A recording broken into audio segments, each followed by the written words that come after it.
Chapter 9. Running out of time. Like, subscribe to the bell, and thanks for listening.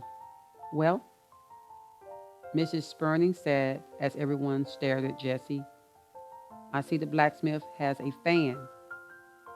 Jessie bent her head, afraid she would say more and betray who she was. She wondered what the wood venting fan in the corner of Papa's blacksmith shop had to do with what she had said.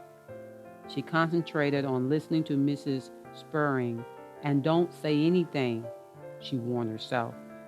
It's true, Mrs. Spurring continued, that by 1840 standards, our blacksmith here is quite talented. It's just that you're used to seeing the products of much more advanced techniques. Jessie heard mumblings around the boy who made fun of Pa, something like touchy touchy. But she didn't look at him. The vision of Pa, now staring at another horseshoe, swarmed in front of Jessie's eyes. Don't mind them, Nicole leaned over to say. If it's not on MTV, they don't know what it is. Jessie nodded without understanding. She wished everyone would leave so she could step into Paul's shop and have everything be normal again. She wouldn't even mind being scolded for skipping school. But she had to think about Katie. Hey, why are you with our group? I've never seen you at Oakdale, Nicole said. Oh, I don't go there.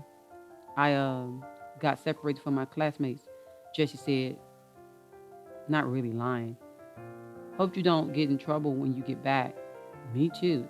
Absolutely, Jessie thought. Nicole was still looking at Jessie a little strangely, and Jessie was afraid she might guess Jessie really didn't belong. She crowded forward, pretending to be very intent on Mrs. Spurring's explanation of how vital a blacksmith was to an 1840s community. Mrs. Spurring couldn't say enough about how important Paul was, Jessie thought. She clenched her teeth to keep from adding things. But in a few minutes, Miss Spurling had finished with Paul, and she led the group to the next room. There, the image was of Mr. Winningham making barrels. He got a couple minutes of explanation. The children stared, and then it was on to the next room. To Jessie, everything they saw looked achingly familiar. Many of the women were standing outside in their yards, boiling their laundry, while others tended cooking pots over their fireplaces. The maid at Dr. Fister's polished his silver tea service. Mr. Seward measured out flour, sugar, and salt for Mrs. Green on his dented scale. But the children around Jessie poked fun at almost everything. Haven't she ever heard of a washing machine? The girl called Heather as they watched Mrs. Morrow expertly winding out a pair of long underwear. Look at that hat, ugly, the girl said about Mrs. Green's stylish brunette. She looks like a duck. Jessie and her friends had made fun of Mrs. Green themselves, and she did look like a duck, but Jessie gritted her teeth to keep from saying something mean back. Didn't these girls know how silly they looked wearing pants like boys? Mrs. Spurring told Heather, no, in the 1840s, there was no such thing as a washing machine, and she should be glad they exist now. Jessie wondered what a washing machine was. Was it easier? She hated laundry. When they had seen most of the rooms for their houses and the shops, Mrs. Spurring brought back the group to the open area in the middle. Jessie saw several other groups behind them, working their way through the room Jessie's group had seen. All of them had guys like Mrs. Spurring, wearing what Jessie thought of as the right clothes. How many people watch Clifton every day? All right, kids, we're almost done, Mrs. Spurring said, before we see our last place. I want to remind you Clifton Village is open on weekends, so you can bring your parents back with you sometime when you want to stay longer. We also have special events, like the 4th of July celebration and Christmas at Clifton. The next event is the revival of May 25th, 26th, and 27th. I'm sure you will enjoy that. Jessie stared. Even the annual revivals, when Reverend Holloway rode in and preached for 3 hours a night, so vividly that Jessie always dreamed afterwards of hellfire and brimstone, even those had an audience. Was there anything the tourists weren't allowed to see? You can pick up a schedule of special events at the ticket window, Mrs. Spurring continued. And if you want to spend a day just watching Clifton, You can rent out spots on the town square. She pointed to a covered opening in the ceiling. We put stairs there. Don't the Clifton people see you? A boy asked. No, you're inside of one of those three hollow trees we have up there. It's quite an experience. Mrs. Sparring went on, but Jessie's mind blinked. Hollow trees. She meant the haunted trees? So they were haunted in a way, Jessie shivered. She would have preferred ghosts. You have to reserve the lookout way in advance because anthropologists are beginning to flock to Clifton for those spots. It's a wonderful perspective on a primitive culture, Mrs. Sparring said. Jessie glowered. Primitive culture? Jessie growled. Primitive culture? She liked to see Mrs. Sparring work like Ma or any other woman in Clifton. As far as she could see, all Mrs. Sparring could do was talk. Jessie wanted to yell at Mrs. Sparring, as she had at the boy in the blacksmith shop.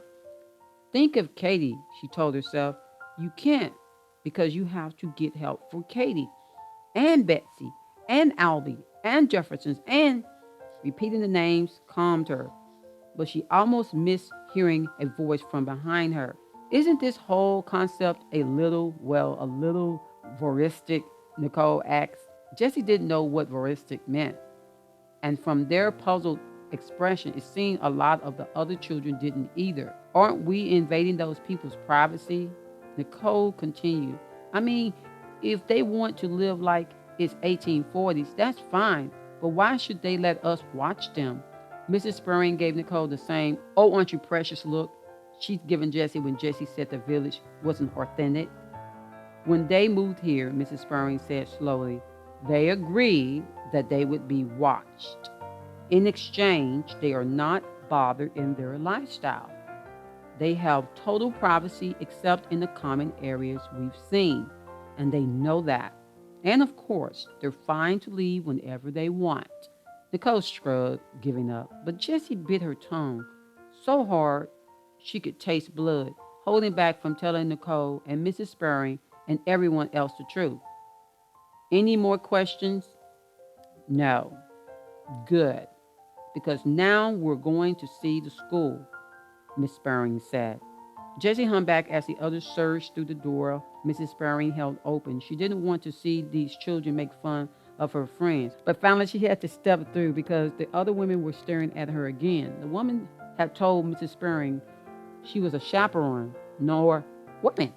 The woman had told Miss Sparring she was a chaperone, not the teacher. Did she have a bigger name because she was meaner? The chaperone glared at Jessie, looked around. Jessie turned her gaze to Mrs. Sparring. This school focuses entirely on memorization and rote recitation, Mrs. Sparring said. Pupils study and then repeat back what they have learned. That was considered the best way to educate a child in the 1800s, in the early 1800s.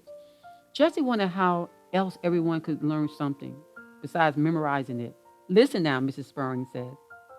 I believe it's time for the first graders to recite. The little children at the front stood. Cat, they said. C-A-T. Dog. D-O-G. Ant. A-N-T.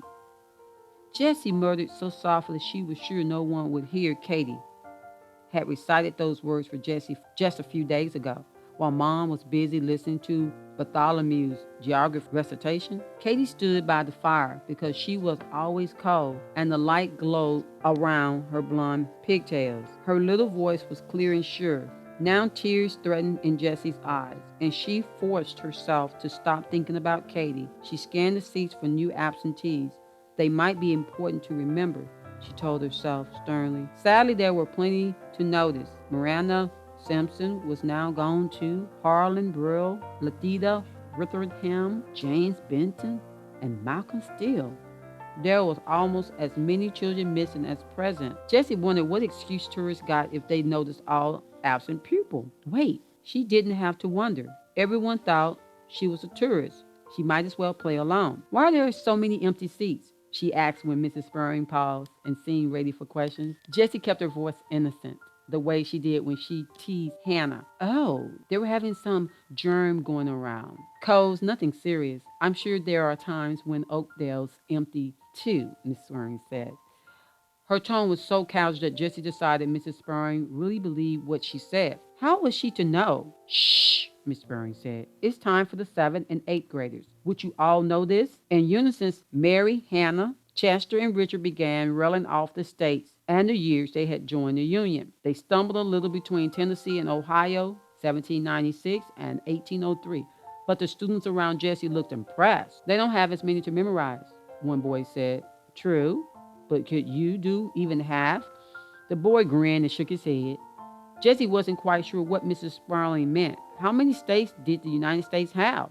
And why didn't these children know them? But Jessie liked Miss Sparling defended her friends. Mary looked right out at them just then, and Jessie had to fight back the impulse to yell out, Mary, I'm right here. Mary looked sad and her braids drooped.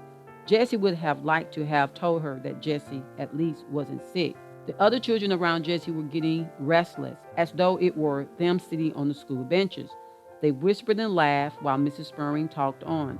If anyone in Clifton School had done that, Mr. Smith would have sent them to a corner or worse, gotten out his whip. But Mrs. Spurring and the chaperone didn't scorn anyone. Mrs. Spurring just sighed, looked at a timepiece on her watch, and said they should go. This time Jessie would have liked to linger, watching her classmate recite under the stern gaze of Mr. Smith and George Washington and Mary Van Buren portraits. Here finally she was somewhere Mr. Smith couldn't yell at her. Jessie followed the group out and then down a different hall. This one had paintings, not those clear pictures that weren't drawings. All the pictures had writings underneath, like 1848. California Gold Rush, and 1876, invention of the telephone. They led up to a mirror with the caption, 1996, you visit Clifton Village. Jessie realized the pictures were hints about what had happened in the 150 years she thought of the future. It might have been good to study them, but they made no sense to her. What was a telephone? One picture's caption said, first airplane flight, 1903, and showed a man in a strange contraption apparently soaring through the sky. It had to be fake. People couldn't fly. Or could they? Jessie's ignorance scared her.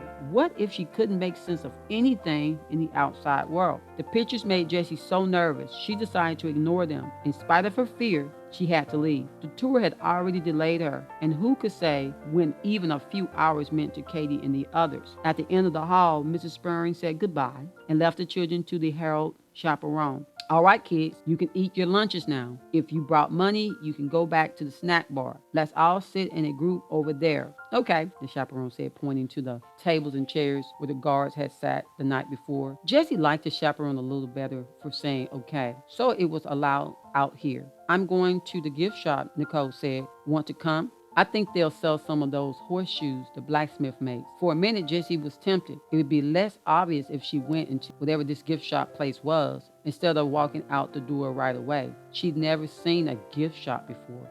And maybe Nicole would tell her what it was like being a Negro.